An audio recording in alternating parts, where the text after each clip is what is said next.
Hello, my name is Jorb. I love gear, and this is Behringer's Deepmind 12. Today, I'm going to walk you through just one patch. We're going to emulate Sidechain. We're going to simulate Sidechain without any compressors, just with what we have available to us in the Deepmind. So here's just a preview of what it'll sound like.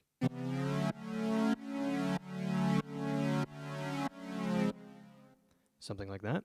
If that's what you thought it was, if that's what you were looking for, or if you like that sound, stick around and you'll learn exactly how to do it. And I'll do a few levels. I'll do the core idea. I'll get the core concept out, and then I'll add another layer, and then I'll add another layer. So if at any point you say, yep, that's all I needed, you can hop off the video, leave a comment, say thanks, whatever it is. So let's get started. So the first thing you want to do is find a patch you're comfortable working over. I like to hold program and press global to get to the browser. You can click left and right until you find one you want to get rid of, or if you don't have a default program, you can hold program and press compare, and that'll give you a Deepmind default program. And there are a couple things I change immediately in any default program. I go into the VCF and I turn down velocity sensitivity. I go into the VCA and I turn down velocity sensitivity. Check my levels. Seems okay. But that, in my eyes, is something, if I want it, I'll add it later. I don't want to start with it. I go down to just a sawtooth. I like it. And then I change the phase of both LFOs to monophonic. And the reason I do that, the lights you see here is now the only CV for LFO1 and LFO2 each, as opposed to in poly, they can be at a separate level, they can be at a separate point for every voice. So all that out of the way, I'm going to quickly edit the envelopes to get us a sort of a pad sound. And the way I'll do that, you can press multiple of these at a time. We won't be worrying about mod for this, so I'm going to press VCA and VCF both. And then you see as I wiggle parameters, they change on both.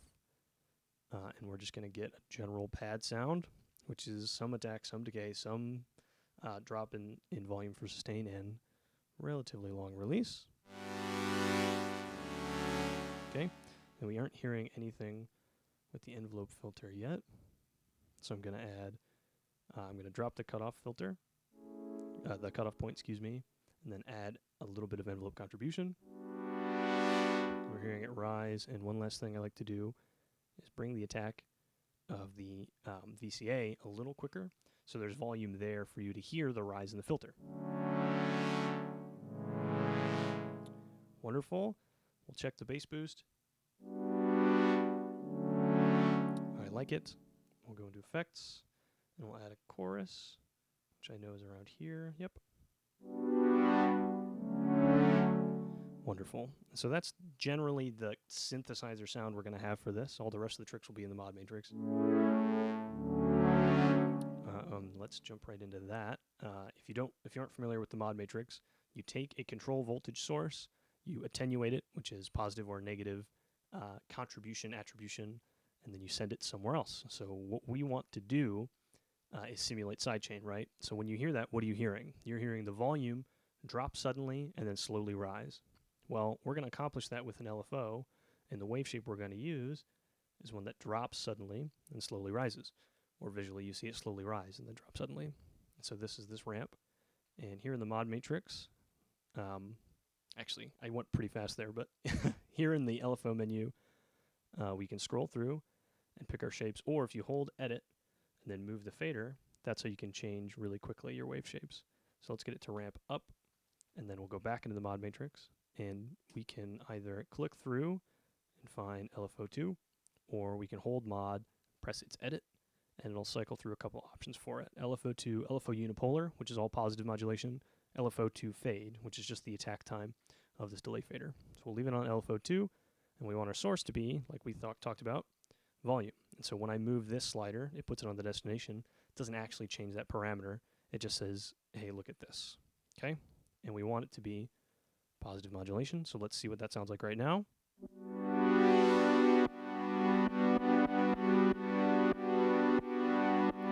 Good, pretty close, but I want to be able to control how long it stays silent, how long it stays dead. And this might be a little abstract to you at first, but I'll go slowly. We're going to change the source to LFO2 unipolar, which is now positive modulation. So let's listen to what that, the whole range of the LFO is positive modulation instead of being negative 127, 0, positive 127. it's 0 to 255. Right now, it's not doing anything because it's adding to what's already there. So we need to make it subtract. So we change our depth all the way to the negative for that first one. And now let's listen to what we have. It's doing it in reverse. It's coming in quickly and then fading out. And so because we're doing negative modulation, we need to change our wave shape to ramp down. We'll go back in the mod matrix and we'll listen again. Okay. And the reason I did all that is because I want to be able to add another one, another bit of negative contribution, another identical lane here in the mod matrix for the VCA. And this is kind of an extra trick. You don't need to do this. This, to me, gets you a lot of control. So we're going to make it really dramatic. We're going to go full negative at first and listen to what we get. It stays silent for a long time, which is good. That means we have all sorts of range where we can dial in what we really want.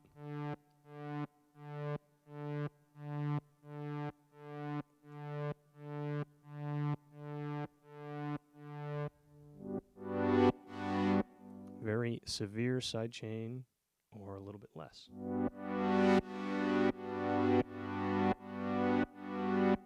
That gives us some attack time to come back, like if we were controlling a real compressor. So that's one point of, okay, there's a couple tricks. Another one I like, I want to be able to control it with the mod wheel, and I just did it. But you can click through, and I think it's the second one, yep, is the mod wheel, or like before, of course, we can hold mod and move it. We can hold mod to set our destination, but what we want doesn't have a screen parameter. We want to affect the first modulation row here. So my trick to get there, here in the destination, slide data entry all the way up, and then scroll backwards. And here we have mod 1 depth, and we want it to be negative, and we want this to be 0.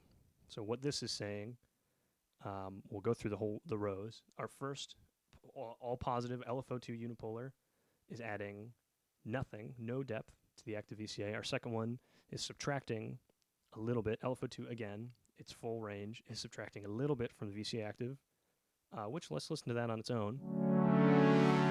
You can almost not even hear it, which is good because it just adds a little extra to our effect, so we don't need to spend another mod wheel slot editing it as well.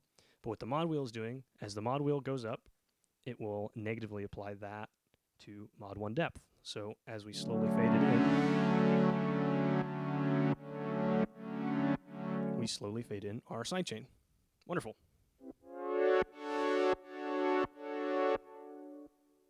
Okay, and one more layer here. We want this to be synced to tempo via MIDI because we want to play it with a drum machine, right? And so we want the key sync to be off, and we want the ARP sync to be on, and then our clock divide will be whatever our kick drum pattern, our kick drum length is. So we're going to do quarter notes. Off screen, just barely. I don't know if you can see it at all. There's an MPC 1000. I'll get some B-roll of it and put that in now. And it is sending MIDI clock. So I'm just going to start that, and we're going to see what happens on the Deepmind here. This is beeping. This is flashing in quarter notes. Okay, and so now we know for sure it's tempo synced. If I adjusted the tempo on that, it would adjust here. What that gets us, I have a sustain pedal, by the way. I'm going to hold my note, and then I'm going to move the fader up. I'm going to move the mod wheel up as soon as I hit play on the drum machine. And that gets us, in my eyes, a very good simulation of sidechain compression. Okay, one last trick. I like to hold it and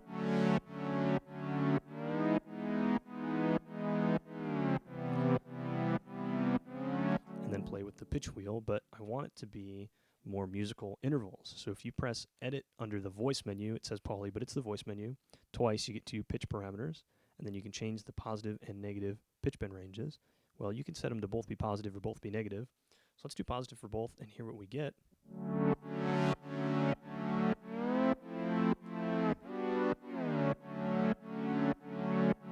And that can be the core of your song right there. So there is my demonstration of simulated sidechain, fake sidechain, no compressor sidechain, whatever you want to call it. Once again, my name is Jorb. I love gear. This has been Behringer's Deepmind 12. I'm going to play myself out like I know what I'm doing. Questions or comments, throw them in. Thanks again.